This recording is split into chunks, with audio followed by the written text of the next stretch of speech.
Setelah datangan termas Aska sekolah, jadi langsung saja ini saya mau bersih-bersih karena tadi pagi sebelum nganter Mas Aska saya tidak sempat bersih-bersih. Pokoknya kalau pagi-pagi itu serba keburu. Takutnya kalau misalkan dipaksakan bersih-bersih terlebih dahulu, maka Mas Aska berangkat sekolahnya takut telat. Jadi ini saya mengutamakan yang lebih penting terlebih dahulu.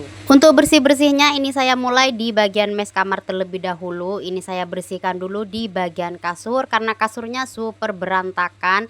Jadi ini saya sebelum nyapu saya bersihkan bagian kasur dulu. Untuk bantalnya saya turunkan semua. Karena menurut saya jika membersihkan kasur tanpa diturunkan bantalnya kurang afdol saja dan kurang bersih saja. Apalagi untuk bagian spraynya itu menurut saya rasanya kurang rapi saja. Nah setelah bantalnya semua diturunkan, jadi tadi saya langsung bersihkan bagian spraynya. Saya tarik kanan kiri sampai serapi mungkin. Setelah semuanya rapi tadi saya juga gebut-gebut bagian kasurnya dan langsung saja kembalikan perbantalan ke tempat semula. Pokoknya untuk di bagian mes kamar ini harus setiap hari bersih, setiap saat rapi. Karena di bagian mes kamar ini bukan hanya untuk tidur, melainkan untuk beberapa aktivitas lainnya. Seperti santai-santai, makan, sholat, belajar. Kadang Mas Aska pun main di mes kamar juga. Jadi mes kamar setiap harinya dituntut untuk selalu rapi. Karena kalau misalkan mes kamar sudah dalam keadaan rapi, maka keadaan mes kamar agak sedikit lebih luasan. Tapi kalau misalkan mes kamar dalam keadaan amburadul, maka keadaan mes kamar seperti yang sangat sempit sekali. Karena di bagian mes kamar sudah saya bersihkan bagian kasurnya, jadi tadi langsung saya sapu di bagian lantainya. Kemudian nyapunya lanjut ke bagian dapur karena tadi sudah selesai masak, maka di bagian dapur harus disapu lagi. Karena di bagian lantai dapur kalau misalkan sudah selesai masak maka akan kotor lagi. Dan ini lanjut saya mau beresin belanjaan yang saya belanja tadi pagi. Sebelum masak saya tadi pagi belanja terlebih dahulu karena stok sayur dan juga lauk di kulkas sudah mulai habis. Jadi supaya tidak bingung-bingung untuk menu setiap harinya, saya sengaja selalu nyetok sayur dan juga lauk di kulkas. Sebelum sayurnya saya tata di kulkas, ini saya wadahin kresek terlebih dahulu. Biasanya sayur itu selalu saya wadahin toples. Entah kenapa belakangan ini saya males banget yang mau ngeluarin toples. Jadi ini saya pakai cara yang satset saja. Tadi saya belanjanya habis sekitaran 65.000, ada lauk dan juga sayur. Tadi saya juga beli ikan tongkol yang diiris-iris, tapi saya langsung taruh di freezer karena ikan tongkolnya masih dalam keadaan mentah. Karena semuanya sudah beres, jadi langsung saja ini saya tata-tata ke dalam kulkas. Untuk bagian lauk ini saya tata di bagian atas, sedangkan bagian sayur saya tata-tata di bagian selorokan bawah. Dan untuk telur jatah tadi pagi karena masih belum saya tata, jadi langsung saja ini saya tata-tata supaya kulkasnya kelihatan rapi.